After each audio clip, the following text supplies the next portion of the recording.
had to go through a violent beating.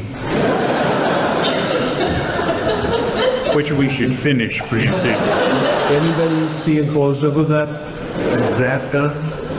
It's a penis. Did you enjoy filming that scene? No. Yeah. I hated kissing that beautiful blonde. It was like a dream for me to come true. It's as free as your hello. We became close friends and met 2 children. You're a therapist on top of everything else.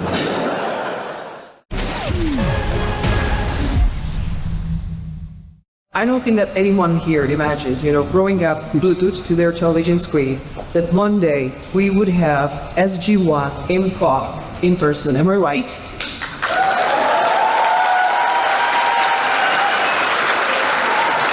There is a few reasons, but we are missing a few members, but Yeah. Not really.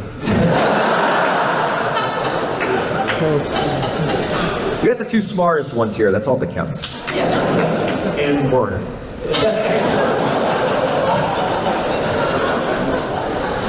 Well, people got really excited when they heard that Corin was coming, and that extremely excited when Richard was announced.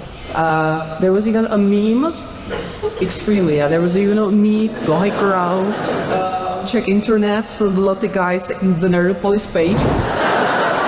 It says, Richard Dean Anderson will be a guest of Comic-Con Prague, and the second one is titled Fans in Czech Republic from 14 to 16 feet. Some of my best work. Well, I thought so because this episode of Simpsons is quite legendary, and you were quite a big fan of Simpsons. That must have been a big thing for you, wasn't it? Still a big fan. I'm still a big fan. Yeah, no, it was a great experience. We had Dan Castellaneta, Homer, and many others do an episode of Stargate, and he had lunch with him one day. He just out of the blue asked if I would ever be interested in doing an episode of The Simpsons. And, I pulled my jaw off the ground and got up to be located. But, yeah, and that's as simple as that. It's how it came to pass. It was like a dream for me to come true, to be involved with Simpsons in any way. Oh, I thought there was some kind of a barter deal, like you had to get the Arius role on Stargate, and then he would get you your episode of Simpsons. Nothing so lascivious. It's not the right word. No, it was just sitting around at lunch. He and his wife had written an episode, including the guy. Well, I was wondering, because if you still like Simpsons and you watch them from time to time, do you watch this episode as well? Yeah. Yeah. Yeah. And have you watched it with your daughter? That must have been so cool to see her this is my best work, She may have seen it on her own, I'm not real sure, but she's been very hesitant to sit down and watch anything I've done. She's pursuing a life and a career in the business as well. She's writing, directing, acting in some films of her own and some that she's been hired to do. So she's got that kid competitiveness where dad's already got a legacy going, the whole career, and now he's retired, he's boring. So I don't want to be around him anymore. But it was so, the reports are not in. I think she's proud. She's very happy that I got to film here. You really? Yeah, seriously, yeah, she was, well, first of all, she was happy that I got out of the house and did something. But yeah, no, because I'm interested in, don't let me ram you, especially, don't let me ram, but I'm interested in politics and culture and all, and there's a lot of both right in this general vicinity of Europe. get, especially around here, yeah. That kind of gives me away for the next question, because it was not so weird that we would get Corin here, because we are quite used to like Germans, you know, historically in Prague. See, the first day, Nemec means German in... Actually, it doesn't. It does. But sorry to break that to you, but you're pronouncing it wrong. Yes, I know. When I was Highland, they said, listen, the simple way of saying it is the way it's going to be pronounced from now on. But what's the story behind it? Do you have some kind of like Czech roots or German roots? What's the... My great-great-grandfather, Joseph Nemec Sr., used to live here in Prague. Josef Nemec is the right way. He was Joseph Charles Nemec IV. Is that Corin? Yeah. Oh, yes. It would possibly be the Josef Jiří Němec. That's a busy Josef Jiří Němec. I think maybe we should get to Stargate actually, because I guess there are some Stargate fans here.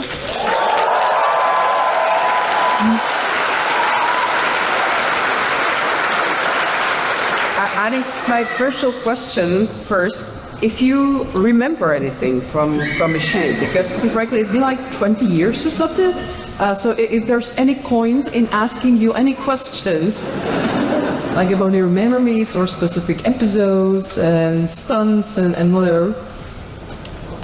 Nope. No, it wasn't, well, I just found out today that he's about a quarter century younger than I am. So he would have a better memory than I ever had. But, and trust me, the older you get, the less you'll remember. It's wonderful. The less you'll care about him as well. He said, hey, Dad. It does sound really lovely, actually. Oh, it gets blissful sometimes. Like you forget all the bad stuff. No, that's the stuff, that's the good stuff. But you know that. Yeah, it's like character building stuff, I guess. Yeah, if you don't get arrested for it. Well, you'll. Well, you've both been in 177 and in 31 episodes, respectively. Is there any one that really stands out for you, that's the most memorable for you? You've got just very, it's easier. There's a couple of them for different reasons, though. But I think that because I'm really interested in production design. My father's a production designer, and it's just something that's always I've always really enjoyed. And on Stargate, the production design was next level for a TV show. I mean, it was incredible the amount of time and attention they put into it. But there was the episode we did where we went to Antarctica, and they froze the stage. They had all the air conditioners on the stage, and they got the temperature down so you could see our breath. And they did like a whole partial exterior of Antarctica, and then the interior, room. So you go inside and outside, even though you're still on a sound stage. But they had the exterior and the interior sets. I mean, it was amazing. I was just completely blown away. We actually did go to the Arctic for. That's right. I don't. It might have been one of the addendum movies that we addendum. That's your work. Yeah. It's correct. He's a proco. Yes. Yeah, kind of a tag to my involvement in Stargate. We actually went up to the Arctic and shot the Navy. We had coordinated with the Navy to have a real atomic submarine rise up through the ice. I mean, it had been under the ice cap for like 9 months or something. None of them had seen daylight in that amount of time. It was all out there, spying on people. But it did it all through, obviously, radio configurations, and this submarine came up through the ice 3 feet from its actual mark. So we have this beautiful footage of it coming up. huge glaciers breaking off, and but that was a memory. See? It sounds quite scary, actually. Now let's repeat. Actually, I thought that was just. Yeah, and I can't remember how long we were there, but boy, if you get a chance to go, avoid it it's really an interesting part of the world, the North Pole-ish,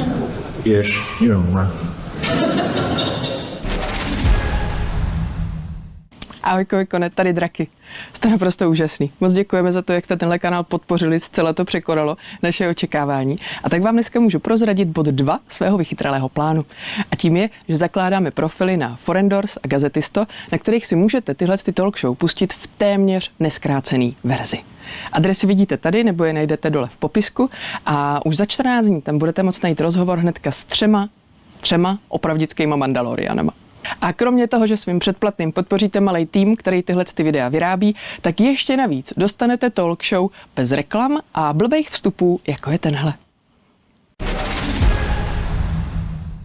How smooth was the transition on set? Like the real transition, that when you have to, replace Michael with Corin. Were they nice to you the same way like they were on screen, or was that a different story? Well, I had to go through a violent beating. Which we should finish pretty soon. Because I escaped. No, it was great. Everybody was really, really welcoming, and I think that the writers did a really more really average job introducing the character. I think they did a really good job slowly letting the character join the team versus just kind of shoving the character down the throat of the fans and forcing them to like the character, because they know that there was quite the backlash, of course, when Mike Chance left the show and I came on. But for me, it was really great. Working with Richard is awesome. You can tell that he's got quite the sense of humor. Sometimes you're like, I'm not sure if he's serious or is he joking right now. Should I laugh or what should I do here? So very much like the character, actually, both he and the character. Didn't you make up half the dialogue that you said? Yeah, it was a problem. There is a story behind the problems that I have in life, which is that I like to improvise. Well, I grew up in improv theater, so when we first started the show, I would, during table reads, which don't exist anymore, I would just ad-lib, I get the idea of a scene and ad-lib responses, and if you all noticed, Amanda had all the technical dialogue in great part because I couldn't have learned that stuff. No idea. No, Brad Wright, our head writer and executive producer, finally took me aside because it was disruptive, and in retrospect I realized that, and he didn't so much read me a riot act, he kind of just alerted me to how disrespectful he felt I was being toward the writers. And it was at that moment that I really did a little light bulb, after being dormant for so many decades, that show respect for your other artists or your work partners. And so I started reading their dull, boring dialogue. I knew that. It just became more of a collaborative effort than a selfish indulgence on my part. So. Oh, I do recall being on set a lot of the time, and then we'd be doing the rehearsal and everything, and he'd be over there with the script, and he'd just be going, "No, I'm not going to say that. No, I'm not going to say that. I'm not going to script it." And I guarantee you, it made the scene better. It made it flow faster and brought more comedy to it. Inherited the role after Kurt Russell, who played it in the movie, but I heard that he requested a few changes to be made. Of necessity, there's no way I could make my hair do what Kurt Russell's did. Remember that? That white flat top that's going on. It's not a flat top.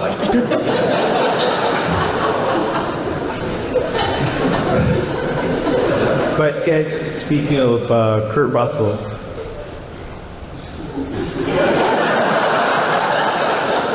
no, he was shooting something having to do with Elvis Presley, some movie he was doing on set up in Vancouver, and he came over to our set and say hi, and took me aside and just, he thanked me, and he was very complimentary to what we had done with the franchise, kind of created this whole thing, and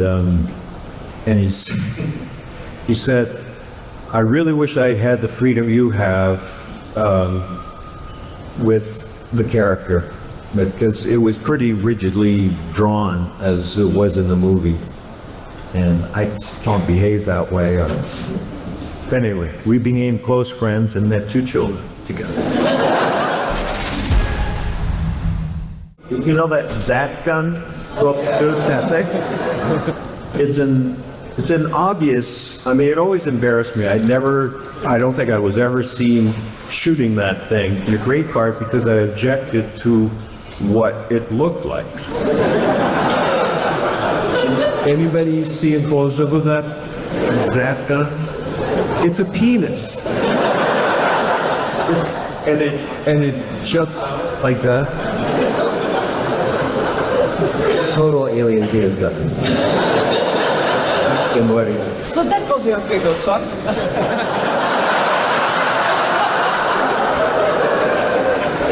Yeah, baby. Now we have a few questions for Corey, and I thought that you might actually get bored. So we've got some toys for you to play with. Here it is, close to you. Or the vagina gun. Yeah, so if you'd like to play, I will be asking Corin a few things, because this is such an iconic moment, from Stargate that everyone remembers. So I don't know if you did it, but I'm very old. What if I didn't remember what this was all about? is that it could be even funnier? Because a bitch is not funny. You made it look like it. Oh, Hugh Rakes, I say, is my eagerness from playing the character transferring to my acting on the set. I said maybe my use of props, my introduction of props to the scenes and food and such. I was banned halfway out because of that one scene we did in the SGC where I was peeling the orange. I was peeling that orange in the background, and every time they cut to the wide shot, all you could look at was me peeling this damn orange in the background, upstaging everybody, and I got called to the side after that. But they were like, there are no more props for you. Unless it's scripted, you can't do it. So a lot of the so you'll see the character, the eating and the drinking and all that phases out about halfway through the season. And then it's just sort of see here and there when it's scripted in, because I over-introduced the character choice. Well, and Jonas also had this ability, to learn everything. He has this amazing memory. Is that the same case with you, or do you have some special trick for remembering lines? Rehearsal. Rehearse. So obviously, still Amanda Tapping had the majority of the technobabble, thank goodness, because I myself also don't really like that. But I actually asked her one time, I said, how do you, because for me sometimes I got, you really have to understand what you're talking about, but I had asked her how she goes about memorizing it so easily and fluidly, and she said, well, she actually looks it all up, and she she researches everything that she's talking about to make sure she understands what it is that she's saying, instead of just memorizing the dialogue. And everything, I was like, oh, well, that is dedication. I do a similar thing myself as well, but I was very impressed by that. And then obviously Chris Judge had like 0 dialogue, He was the luckiest. I think that there was one episode that I did with him where I think he had like 3 lines of dialogue, and one of them was an "ugh" or something. The other one was low-key. There's a D in every episode, at least 2. But Chris is great. The only issue I had with Chris that I learned early on was during rehearsal, don't position myself anywhere behind him. Because he had a case of flatulence that would not go away. And I think that he just saved it all for on set. And then when he was off set, that he never ripped one ever. And then when he was on set, that was his. But what he would do is he would wait just before they said action. So they'd be like, roll sound, roll camera. Then you go action. So you'd be like.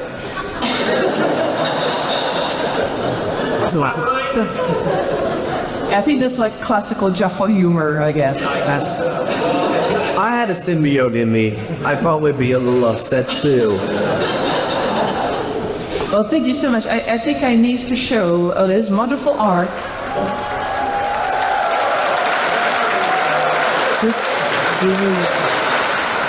Be available in the lobby. Yeah, it'll be a great auction, that Jest hot.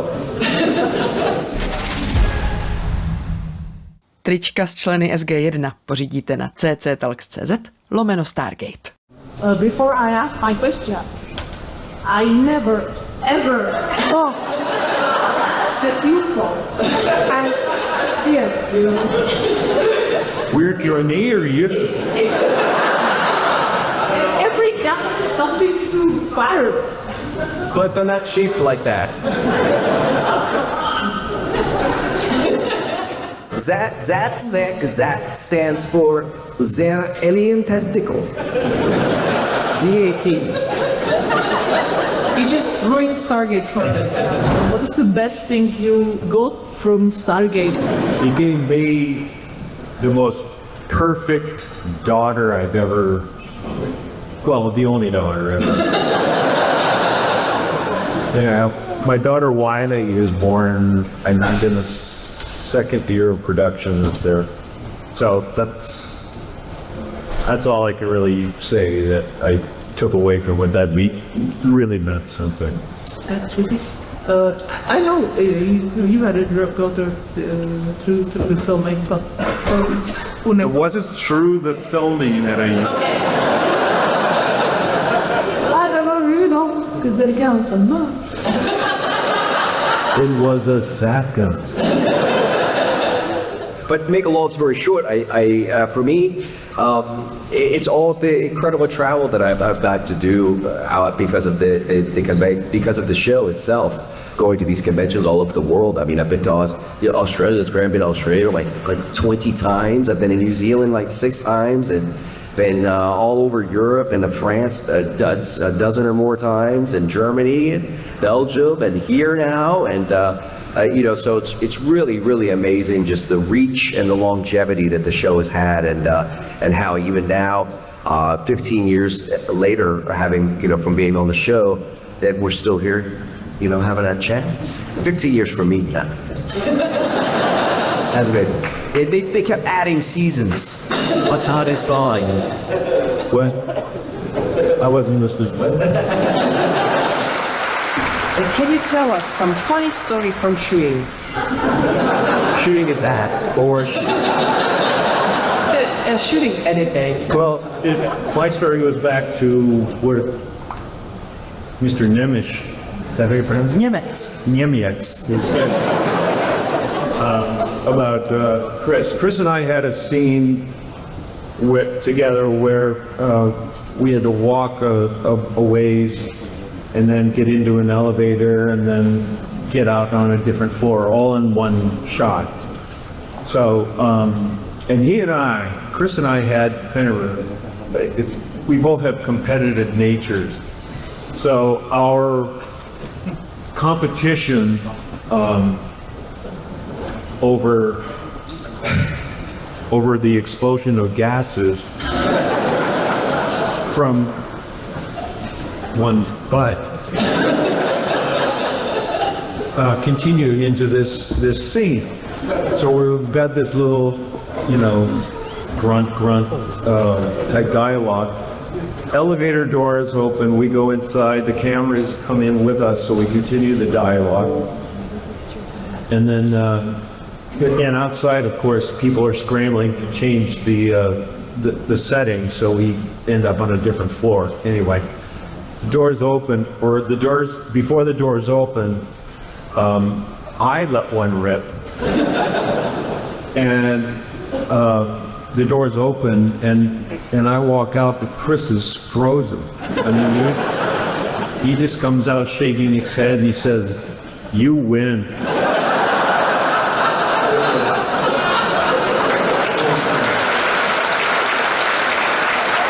Neil Lincoln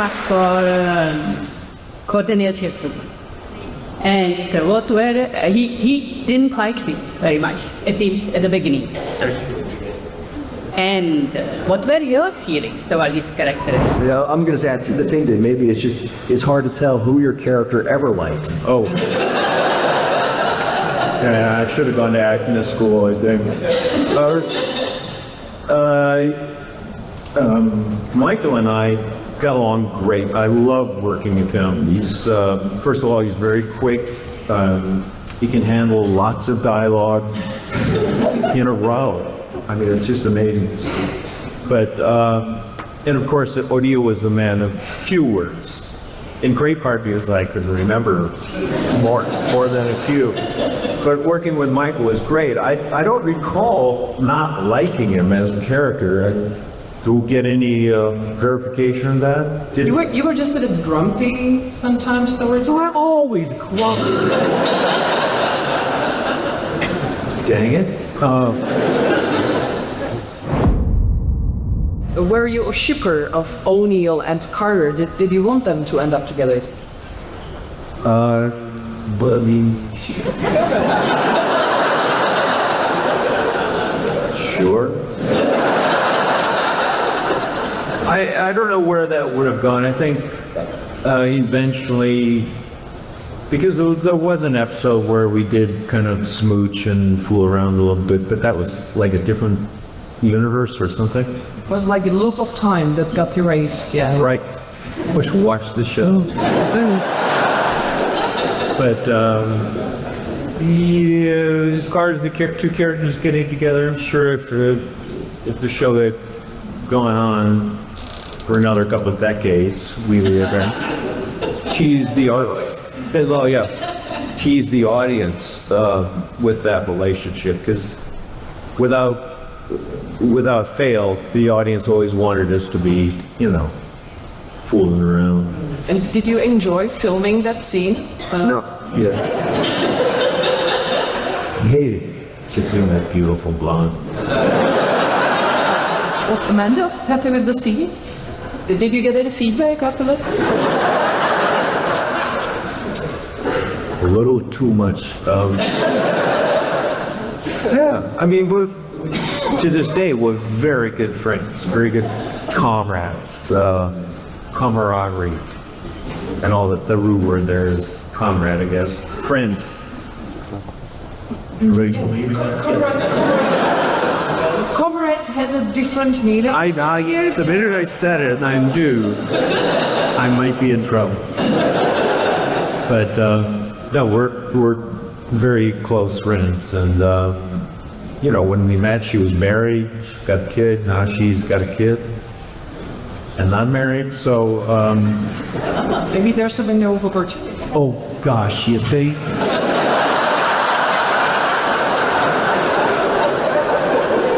Oh my goodness.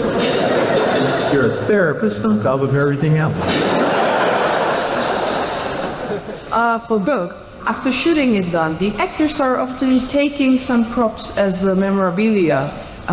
Did you get or take any? If I had known ahead of time that the character was going to be written out of the show, I probably would have kept a bunch of stuff. So they didn't tell you until the very last. Well, they didn't tell me until I went home from doing the season 6. They gave me a call over Christmas. That's your present. Yeah. Not even in person, no. No. They did it through the aging. Yeah, he was rough.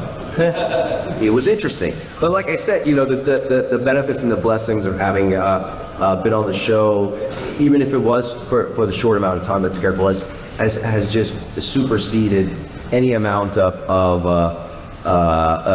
sadness that was accrued during that time period. So Very nice. it's all happy now. Oh. After 15 years of terror beating, it's fun. And Rick, did you get anything, any memorabilia after shooting? Yes.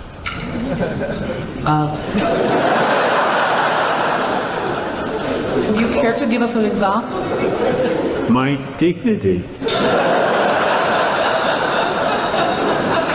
So that's just...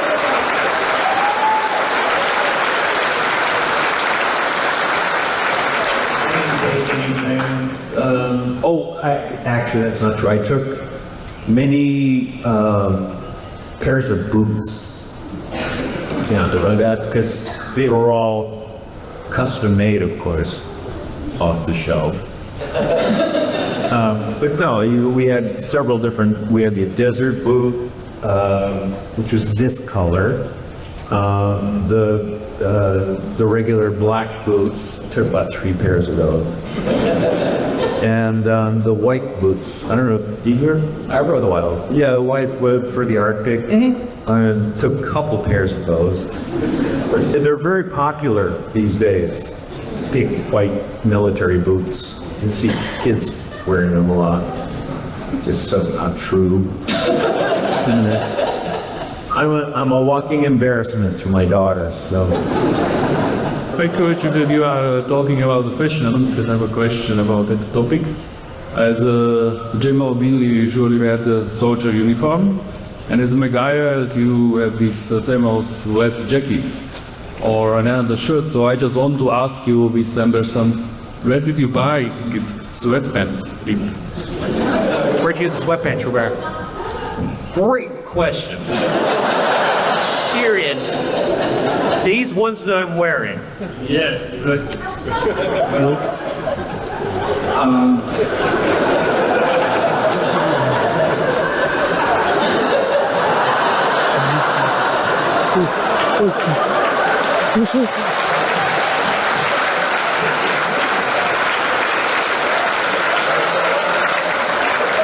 It's as free. That's your hemfurdalu. I think you're showing me your underwear. No. And how daring underwear.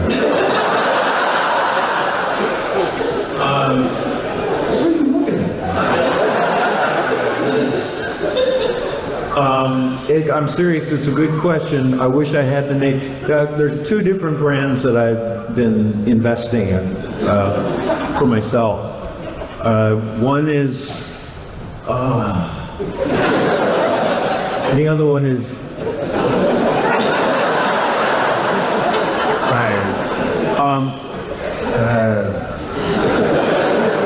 like the numbers 50 and 50 are in it, so it's like for warm wear. They're basically base layers. That's what they're made for. I'll look it up and get back to you, but They're comfortier, though. oh yeah, and I ever since the pandemic, since the pedantic, I just worn nothing but sweatpants and sweat stuff. I don't sweat that much, but that's what the pants Right for, just in case. I wish I had a better answer. I'd like to ask you, who was your favorite role? Well, those guys with the glowing eyes. Did I like any of them? I thought I had a really an aversion to any social interaction with the goblin and the wolves. I couldn't even name one. Oh, yes I did. Apophis?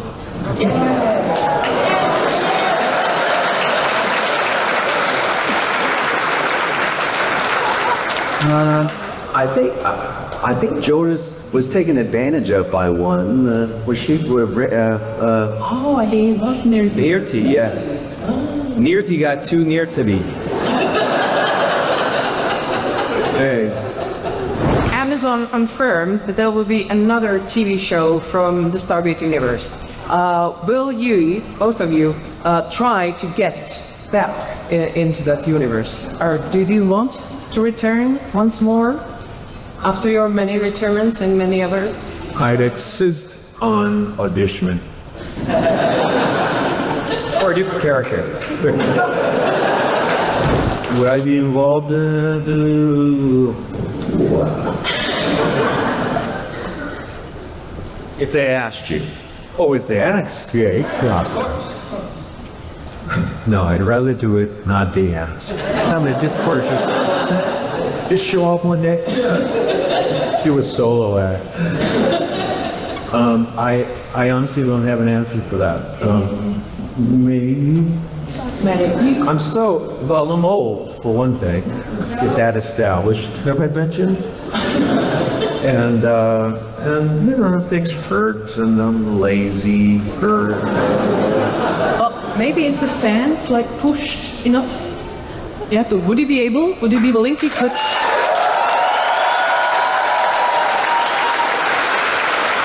Some people.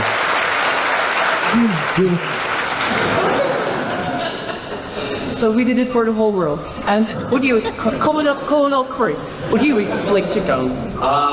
I certainly would. I mean, it's a great show. It's a great franchise. The great group of writers and production team that they had before. I'm sure they'll have the same again. So wherever it's involved with it, they'll as long as it's better than Atlantis, the universe, it should be all right. I can see global shows. Well, I'm afraid this is the very end of today's talk. Thank you so much for coming to Prague, making your dreams come true, and for being universally awesome. Thank you, Russell.